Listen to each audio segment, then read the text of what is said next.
there, it's Natasha and thank you so much for joining me today. Today we are going to be creating a slightly different shaped card at 6 1/4 by 4 1/4 inches. Now you could obviously make this card any size to suit what you would like to do. And whenever I create a card that's a slightly different size, I use my We Are Memory Keepers 123 punch board to create a custom envelope that will fit the card size that I am making. So that's just what I do, in case you're wondering. I have masked off the front of my card base, and I'm using some mustard seed, salty ocean and picked raspberry along with the domed foam applicators, just because I have been finding that I've been getting a better blend with these ones recently. So and this was also, I had the right colors for these ones, so I am just adding on kind of a light layer of each of these three colors, and they will end up creating pretty much a rainbow with these three primary-ish colors. So anyway, you could do whatever blending you want to do on the front. You could use whatever inks you want to use. I've been having lots of fun blending pigment inks recently, but you could use dye inks or the oxide inks, whatever you have in your stash to create some kind of background. It's kind of not going to be the focal point, so don't worry too much about how it looks. And then from here, I wanted to create some really skinny square frames. Now, I didn't have the right size frames that were close enough together to create the skinny frame that I wanted. So I took some square dies that I did have, and I've cut them out of some scrap paper. Now, this is kind of a really easy fix. I just took my long Tim Holtz scissors and cut around the outside of the square that I had die cut out. Now it really did help having a nice long blade. I think these are the 9.5 inch scissors that he has, and I really like them for jobs exactly like this. So don't get me wrong, these squares are not exactly perfect, but they're pretty close to it, and I was pretty happy with the results. So I cut out 6 of these squares that will go on the front of my card.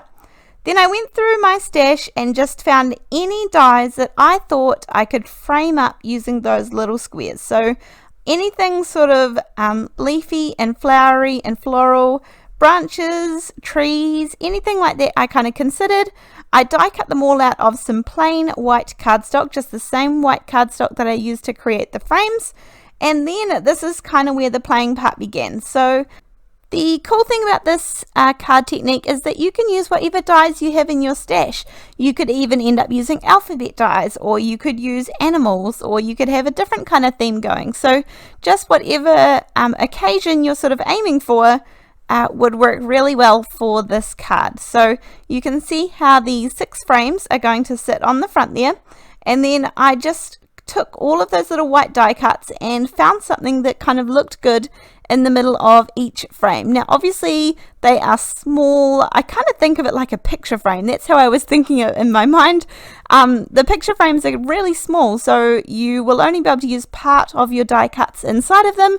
So when I was looking at what would be good, I was looking for a certain little piece or a little part of the die cut that would look really good in the middle of that frame. So I have just eyeballed them on the front of my page and glued them all down using a little bit of liquid glue, which is the Ranger Multi-Medium in the matte finish, which is always my go-to glue.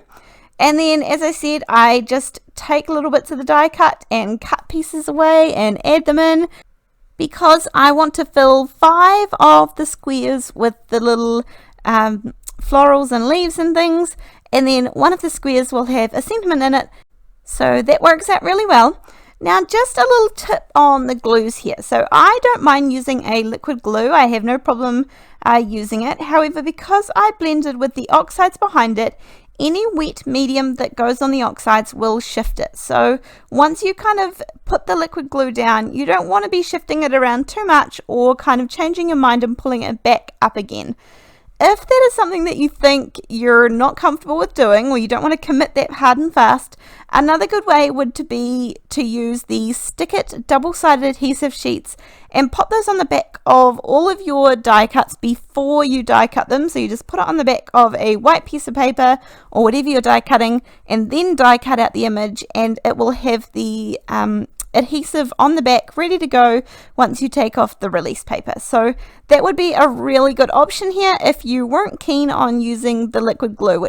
Or if you have the liquid glue and don't have anything else to use, the other option would be to use a different ink behind the die cut. So I chose to use the Oxides because they are super easy for blending and it makes my life really easy.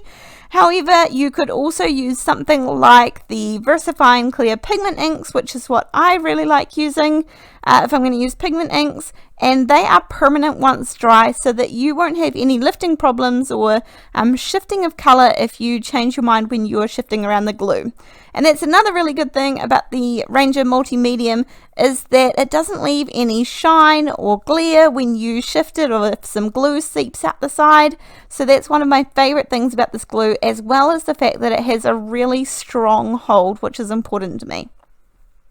So I am nearly getting through putting all of these little picture frames together. This little tiny best wishes sentiment here is a really old one from, I think, Spellbinders. Honestly, it was one of the first dies that I ever bought. I've had it such a long time.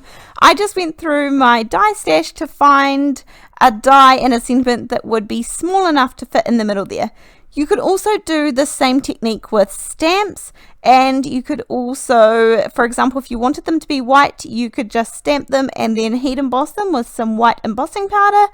The options are endless, so have fun with this technique and creating these little 6 windows. I added a few little white Nuvo drops just in the corners for an added little touch of something. But apart from that, this is my card finish for today. I hope you guys enjoyed this one, and I hope you found some inspiration whilst watching this video. I really look forward to seeing you in the next video, and thank you so much. See you later. Bye.